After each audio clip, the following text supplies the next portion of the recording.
Controversy queen Rashmika Mandanna ಮತ್ತೊಂದು ಎಡವಟ್ಟನ್ನ ಮಾಡಿಕೊಂಡಿದ್ದಾರೆ. ಕೊಡುವ ಸಮುದಾಯದಿಂದ ಇಂಡಸ್ಟ್ರಿಗೆ ಯಾರೂ ಬಂದಿಲ್ಲ, ಇಂಡಸ್ಟ್ರಿಗೆ ಪ್ರವೇಶಿಸಿದ ಮೊದಲ ಮಹಿಳೆ ನಾನೇ ಎಂದಿದ್ದಾರೆ. ಸಂದರ್ಶನವೊಂದರಲ್ಲಿ ಹೀಗೆ ಹೇಳಿರುವ ರಶ್ಮಿಕಾ ಮಂದಣ್ಣ ವಿರುದ್ಧವಾಗಿ ಈಗ ಕೆಲವು ನಟಿಯರು ಆಕ್ರೋಶವನ್ನು ವ್ಯಕ್ತಪಡಿಸಿದ್ದಾರೆ. ಹಾಗಾದ್ರೆ ರಶ್ಮಿಕಾ ಮಂದಣ್ಣ ಇಂಟರ್ವ್ಯೂ ಸಂದರ್ಭದಲ್ಲಿ ಏನೆಲ್ಲ ಮಾತನಾಡಿದ್ರು ಬನ್ನಿ ನೋಡೋಣ. ಇದೇ ವಿಚಾರಕ್ಕೆ ಸಂಬಂಧಪಟ್ಟಂತೆ ಹರ್ಷಿಕಾ ಪುಣಚ್ಚ ಜೊತೆ ನಮ್ಮ ಪ್ರತಿನಿಧಿ ಮಾತನಾಡಿದ್ದಾರೆ, ಬನ್ನಿ ನೋಡೋಣ.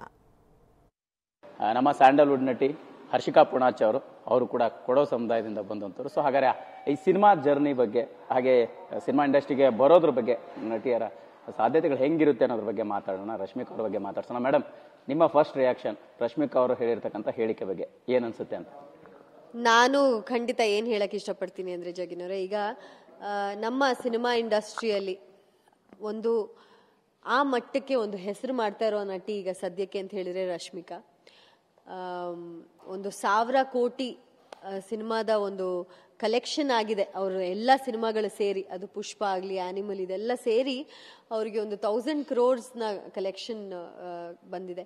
ಸೊ ಈ ತರ ಒಂದು ಹೆಸರು ಮಾಡಿರ್ಬೇಕಾದ್ರೆ ಎಲ್ಲೋ ಒಂದು ಕಡೆ ಮಾತಾಡ್ಬೇಕಾದ್ರೆ ಏನೋ ತಪ್ಪು ಬದ್ಬಿಟ್ಟಿದೆ, ಅದನ್ನ ಕ್ಷಮಿಸ್ಬಿಡೋಣ ನಾವು ಅಂತ ನಾನು ಹೇಳಕ್ ಇಷ್ಟಪಡ್ತೀನಿ. ಯಾಕಂದ್ರೆ ನನ್ನ ಪ್ರಕಾರ ಅವ್ರು ಏನ್ ಹೇಳಕ್ ಇಷ್ಟಪಟ್ಟಿದ್ರು ಅಂದ್ರೆ, ಈ ಸದ್ಯದ ಮಟ್ಟಿಗೆ ಅಂದ್ರೆ ಈಗಿನ ಸಮಯದಲ್ಲಿ ತೆಲುಗು ಇಂಡಸ್ಟ್ರಿಯಲ್ಲಾಗ್ಲಿ ಬಾಲಿವುಡ್ ಇಂಡಸ್ಟ್ರಿಯಲ್ಲಾಗ್ಲಿ ಹೆಸರು ಮಾಡ್ತಿರೋಂಥ ನಟಿ ನಾನು ಇಲ್ಲ. ಒಂದು ನಂಬರ್ 1 ನಟಿ ಅಂತ ಹೇಳಿದ್ರು ಅದು ತಪ್ಪಾಗ್ತಿರ್ಲಿಲ್ಲ, ಯಾಕಂದ್ರೆ ನಿಜವಾಗ್ಲೂ ಅವ್ರು ನಂಬರ್ 1.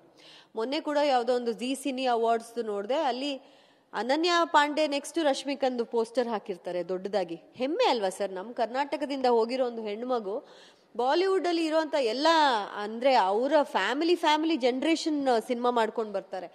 ಈ ಹುಡುಗಿ ಇಲ್ಲಿಂದ ಹೋಗಿ ಅಲ್ಲಿ ಆ ಒಂದು ಆಕ್ಟ್ರೆಸಸ್ ಜೊತೆಗೆ ನಿಂತ್ಕೊಳ್ತಾರೆ, ಅವ್ರಿಗೆಂದ ಎಲ್ಲರನ್ನು ಮೀರಿ ನಿಂತ್ಕೊಳ್ತಾರೆ ಅಂದಾಗ ಒಂದು ಹೆಮ್ಮೆ ಆಗುತ್ತಲ್ಲ. ಐ ವಾಸ್ ವೆರಿ ಪ್ರೌಡ್ ನೋಡಿ.